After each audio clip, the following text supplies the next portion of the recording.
Hello friends, welcome to Indian study पर आपका स्वागत है। दोस्तों, आज की इस वीडियो में मैं आप लोगों के लिए UP triple S C video का टेस्ट लेकर के आया हूं, जो कि आपके आने वाले एग्जाम के लिए बेहद इंपॉर्टेंट है। वीडियो के पूरे हिंदी के 50 क्वेश्चन लेकर के आया हूं, जो कि आपके आने वाले एग्जाम के लिए इंपॉर्टेंट है। वीडियो को एंड तक जरूर देखिएगा, क्योंकि लास्ट में मैं आपसे क्वेश्चन भी पूछूंगा और उसका आंसर आपको कमेंट बॉक्स में बताना होगा। साथ ही साथ इस वीडियो की पीडीएफ डिस्क्रिप्शन में टेलीग्राम चैनल का लिंक दिया हुआ है, वहां से आप प्राप्त भी कर सकते हैं। तो चलिए दोस्तों, स्टार्ट करते हैं और देखते हैं पहला क्वेश्चन के संशोधन में कौन सा उपसर्ग है। उपसर्ग किसी भी शब्द के आगे लगाए जाते हैं, जबकि प्रत्यय पीछे लगाए जाते हैं। उपसर्ग शब्दांश होते हैं। तो संशोधन में कौन सा उपसर्ग हो जाएगा सर? सम उपसर्ग हो जाएगा, यानी कि इस क्वेश्चन का दूसरा ऑप्शन प्यारे दोस्तों आपका बिल्कुल करेक्ट होगा। नेक्स्ट क्वेश्चन, तोता डाली पर बैठा है, वाक्य में कौन सा कारक है? बढ़िया क्वेश्चन से, जल्दी से बताएं। तोता डाली पर बैठा है, इस वाक्य में कौन सा कारक है? जल्दी बताएं। सिंपल और इंपॉर्टेंट क्वेश्चंस। तो अगर हम बात करें तोता डाली पर बैठा है, तो देखो पर कारक चिन्ह आया, तो यहां पर आपका अधिकरण कारक होगा, है ना। तीसरा ऑप्शन यहां पर आपका बिल्कुल करेक्ट। निम्नलिखित में से स्त्रीलिंग शब्द को चुनना है, जल्दी से बताइए कौन सा स्त्रीलिंग शब्द है। Question number 7। देखो, धुआं उड़ता है, भत्ता लिया जाता है, धावा बोला जाता है, संध्या होती है। तो यहाँ पर होती क्रिया आ रही, जो कि स्त्रीलिंग का भेद कराएगी। दूसरा ऑप्शन से यहाँ पर आपका बिल्कुल करेक्ट हो जाएगा। चिड़िया शब्द में प्रयोग बहुवचन में क्या होगा? चिड़िया शब्द का प्रयोग बहुवचन में क्या होगा, यानी कि चिड़िया शब्द का बहुवचन क्या होगा? अब देखो, चिड़िया एक आकारांत शब्द है, और आकारांत शब्दों में जब आप बहुवचन बनाते हैं तो चंद्र बिंदु जोड़ करके उनका बहुवचन बना देते हैं। कैसे? देखो मैं आपको बता दूं। देखो, चिड़िया है तो इसका आकारांत शब्द हो जाएगा आपका चिड़िया। पहला ऑप्शन से यहाँ पर आपका बिल्कुल क्या हो जाएगा सर? करेक्ट हो जाएगा। ये नियम है, मैं आपको कुछ बता नहीं रहा हूं कि इस तरीके से इसका हमेशा बनाते हैं, नहीं, इसके नियम है। और भी नियम होता है, जैसे माता। अब जब माताओं का जब बहुवचन बनाएंगे ना, तो माताओं नहीं होगा, माताएं होंगी। क्या होगी? माताएं। तो ये सारे नियम होते हैं एक वचन से बहुवचन बनाने के लिए, ठीक है। नहीं तो आप हर बार यही जोड़ दो, तो ये नहीं जोड़ना, किसी किसी शब्दों में जुड़ता है। जब आप मेरे से पढ़ोगे तो सारी चीज बताऊंगा। अनंत शब्द का सही संधि विच्छेद क्या होगा? बढ़िया क्वेश्चन से, जल्दी बताओ। अनंत शब्द का सही संधि विच्छेद। तो यहां पर सही आंसर क्या हो जाएगा? देखो, अन्य प्लस अंत, यानी कि इस क्वेश्चन का दूसरा ऑप्शन यहां पर आपका बिल्कुल करेक्ट हो जाएगा, ठीक है। और ये एक व्यंजन संधि का नियम है, क्योंकि इसमें व्यंजन संधि का कौन सा नियम लग रहा है? ना के पश्चात, यानी कि ना के बाद अगर स्वर, यानी कि छोटा बड़ा छोटी कोई भी स्वर आए, तो ना तथा स्वर के बीच संधि होने पर अनंत शब्द बनेगा, है ना। यानी कि ना अपने ही पांचवें वर्ण में बदल जाएगा। देखो, ना का पांचवा वर्ण ना जो है वो जिस वर्ग का भी होगा वो अपने पांचवें वर्ग में बदल जाएगा। तो ना जो है वो किस वर्ग में आता है? जल्दी बताओ। पा फा बा भा मा, ये तो ता था दा धा ना, ता वर्ग का है। और ता वर्ग का पांचवा वर्ग क्या होगा? ना ही होगा। तो देखो, ना ही बदल रहा बिल्कुल, तो ये अनंत हो जाएगा। समझ रहे? नेक्स्ट क्वेश्चन, दुष्प्रकृति शब्द का संधि विच्छेद क्या होगा? बढ़िया क्वेश्चन, जल्दी बताओ। दुष्प्रकृति शब्द का संधि विच्छेद हो जाएगा दुह प्लस प्रकृति, दूसरा ऑप्शन करेक्ट हो जाएगा। विसर्ग लग रहा तो अपने आप ही कौन सी संधि हो जाएगी प्यारे दोस्तों? विसर्ग संधि। नेक्स्ट क्वेश्चन दोस्तों आपके सामने, सुमित्रा नंदन पंत को किस कृति पर ज्ञानपीठ पुरस्कार मिला? बढ़िया क्वेश्चन, जल्दी बताओ। तो सही आंसर हो जाएगा सर चिदम्बरा के लिए। और कब मिला था? 1961 में, ये भी आपसे पूछा जाता है। नेक्स्ट क्वेश्चन देख लीजिए, सखीहिन सहित हर्षी अति रानी, सुखत धानु परजानु पानी, इस पंक्ति में कौन सा अलंकार है? Question number 11। जनऊ जानो मनो मानो, ये सभी शब्द आपके उत्प्रेक्ष अलंकार की पहचान कराते हैं, ठीक है। यहाँ धानु शब्द आपको उत्प्रेक्ष अलंकार की पहचान करवाएगा। तीसरा ऑप्शन यहाँ पर आपका बिल्कुल क्या हो जाएगा सर? करेक्ट हो जाएगा। नेक्स्ट क्वेश्चन, जहाँ उपमेय का निषेध करके उपमान का आरोप किया जाए, वहां कौन सा अलंकार होता है? बिल्कुल डेफिनेशन दे दी है यहाँ पर, है ना। तो वहां पर आपका रूपक अलंकार होता है, मतलब उपमेय को ही उपमान मान लिया जाए। जैसे मुख चंद्र, मुख चंद्र का मतलब होगा चंद्र के समान मुख नहीं, बिल्कुल चंद्रमा जैसा ही मुख। समझ रहे? जैसे चरण कमल, कमल के समान चरण नहीं, बिल्कुल कमल जैसे ही चरण। समझ रहे? तो इसमें आपका कौन सा रूपक अलंकार होगा, ठीक है। नेक्स्ट क्वेश्चन, निम्नलिखित में से कौन सा एक अर्थ तेल भी है? किस शब्द का एक अर्थ तेल भी है? जल्दी बताओ। Question number 13। तो सही आंसर हो जाएगा आपका स्नेह। स्नेह एक अनेकार्थी शब्द है, इसका अर्थ प्रेम भी होता है और इसका अर्थ तेल भी होता है। ठीक है, तीसरा ऑप्शन करेक्ट। निम्नलिखित बोलियों में से कौन सी बोली उत्तर प्रदेश में सामान्यतः नहीं बोली जाती है, जल्दी बताओ। अगर कल की वीडियो आपने देखी होगी तो मैंने बताया था। देखो मैथिली बोली ये कहाँ, बिहार में बोली जाती है, बताया था मैंने, है ना। तो तीसरा ऑप्शन बिल्कुल करेक्ट हो जाएगा। नेक्स्ट क्वेश्चन, इनमें से शुद्ध वाक्य कौन सा है, ये आपसे पूछा गया है क्वेश्चन नंबर 15। शुद्ध वाक्य। तो सही आंसर आपका क्या हो जाएगा, ऑप्शन नंबर ए, मेरे प्राण निकल गए, पहला ऑप्शन बिल्कुल करेक्ट हो जाएगा। निम्नलिखित में से कौन सा शब्द हवा का पर्यायवाची शब्द नहीं है, बढ़िया क्वेश्चन। देखो अनिल, मारुत, पवन ये सभी के सभी हवा के पर्यायवाची शब्द है। अनल ये आग का पर्यायवाची शब्द है, और छोटी की मात्रा लग जाती देखो अनिल तो ये हवा का हो जाता। बहुत माइनर सा डिफरेंस है, ध्यान रखना।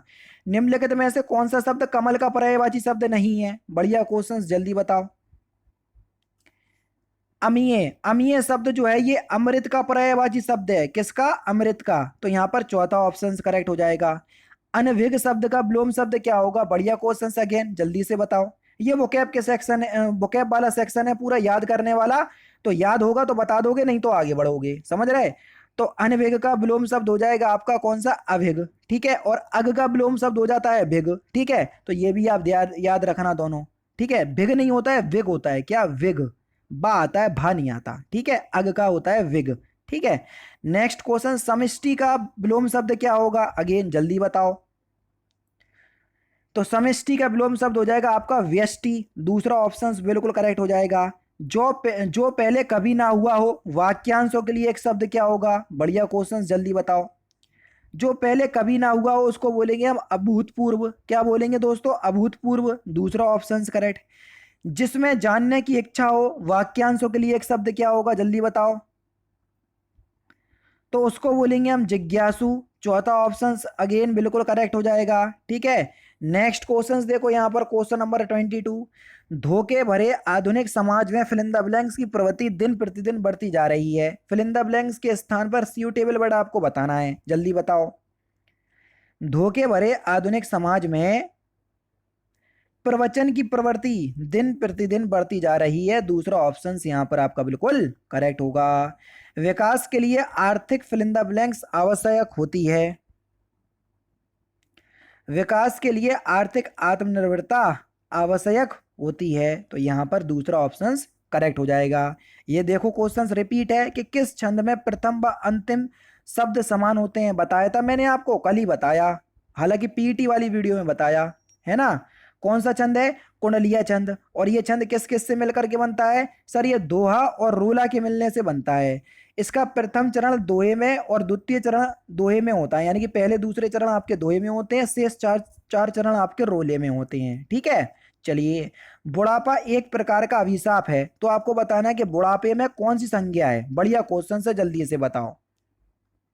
देखो बुढ़ापा एक भाववाचक संज्ञा शब्द है, दूसरा ऑप्शन करेक्ट है ना, ये तो आसानी से पहचान सकते हो। नेक्स्ट क्वेश्चन, कहाड़ी से गिरा चूल्हे में आ पड़ा, इसका भाव यानी कि इसका अर्थ क्या होगा, क्वेश्चन नंबर 26।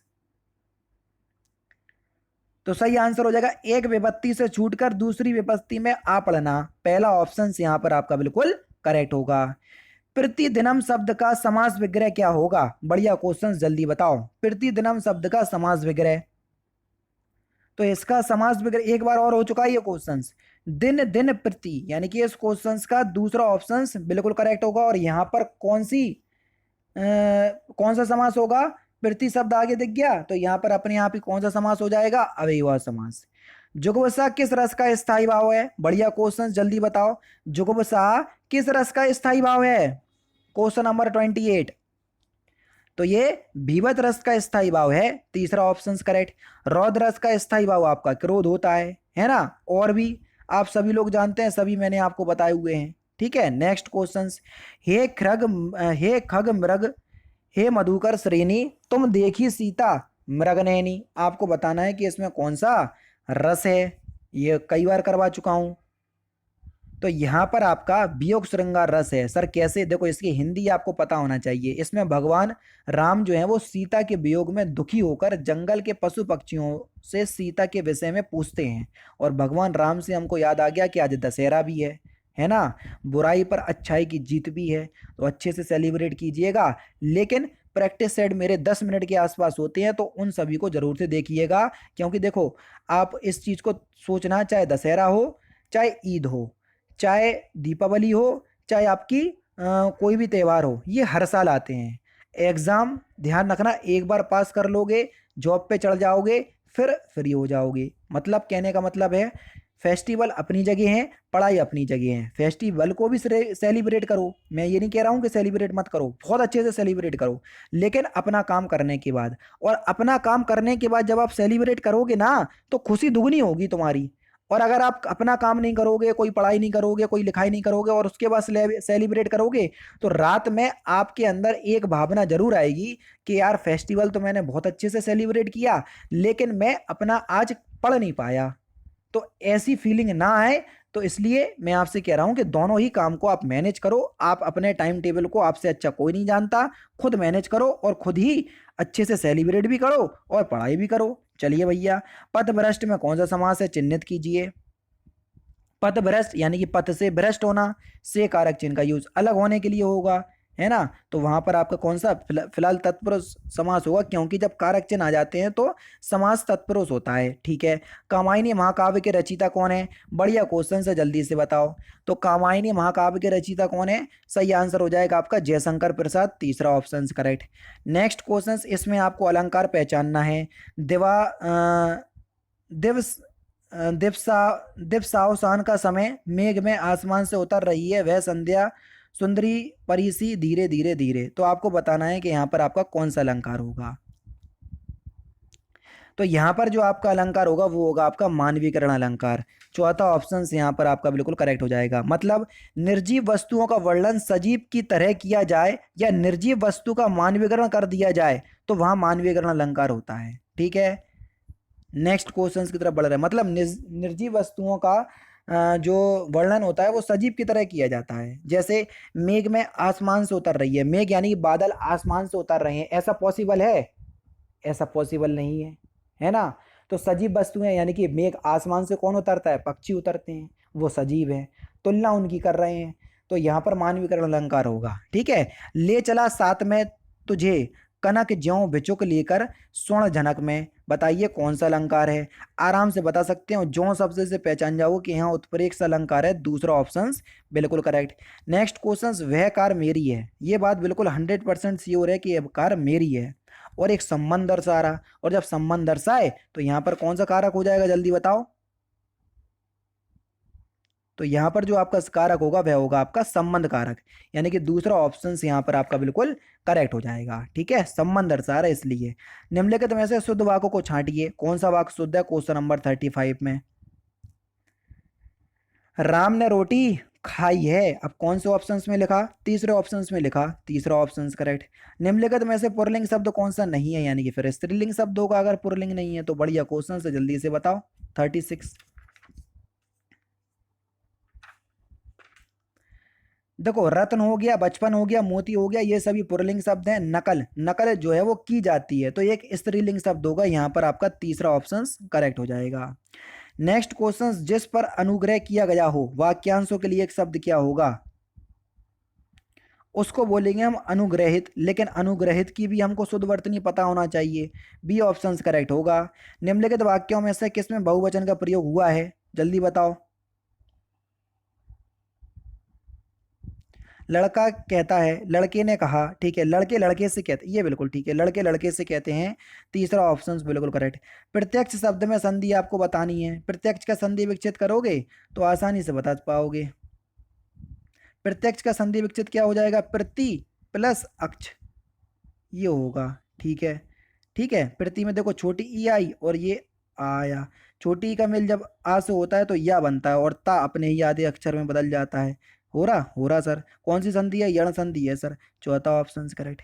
दैत्य प्लस अरिही, दैत्यारिही शब्द का उदाहरण बताइए, किस संधि का उदाहरण है? अब देखना, दैत्य में आया छोटा आ, और अरी में भी देखो छोटा आ आया, छोटा आ और छोटा आ मिलके बड़ा आ बनाते हैं। देखो बड़ा आ बन रहा, बिल्कुल बन रहा सर।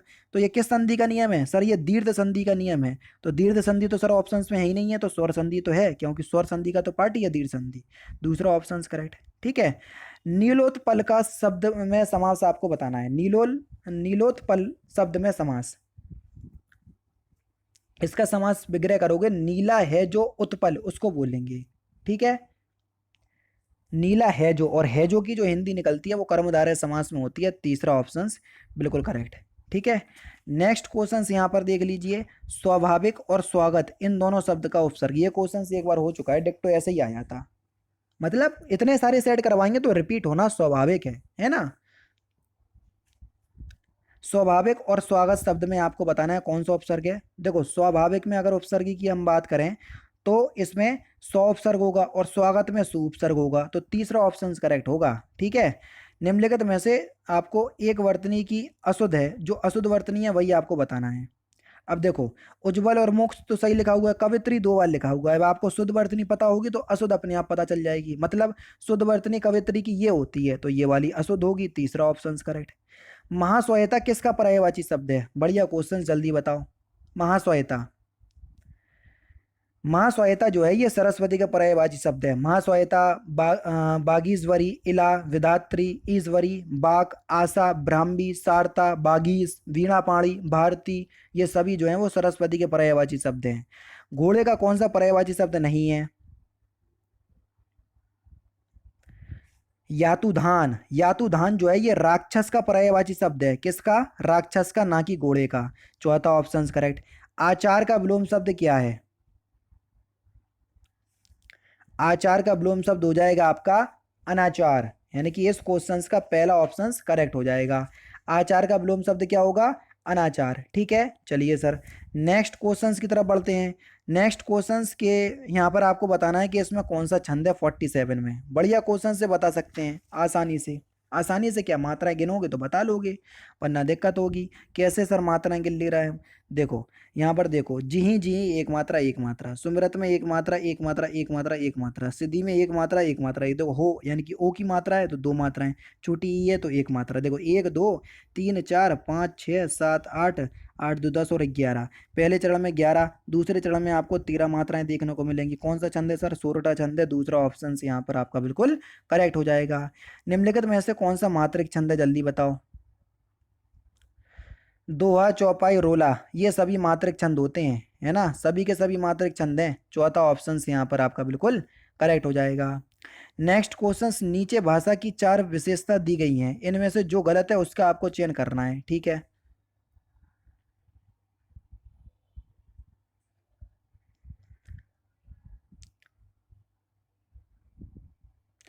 तो सही आंसर हो जाएगा भाषा पैतृक संपत्ति होती है, ये गलत है। भाषा पैतृक संपत्ति नहीं, भाषा परिवर्तनशील होती है। ठीक है, ना कि पैतृक संपत्ति। दूसरा ऑप्शन करेक्ट।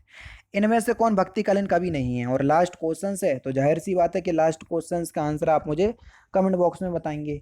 तो दोस्तों ये थे आपके 50 हिंदी के इंपॉर्टेंट क्वेश्चंस, जो कि आपके आने वाले एग्जाम यूपी वीडियो के लिए बेहद इंपॉर्टेंट हैं। वीडियो अगर आपको अच्छी लगे तो प्लीज़ दोस्तों वीडियो को लाइक और शेयर जरूर कर दीजिएगा। मिलते हैं फिर नेक्स्ट क्लास में, नेक्स्ट सेशन में। जय हिंद, जय भारत।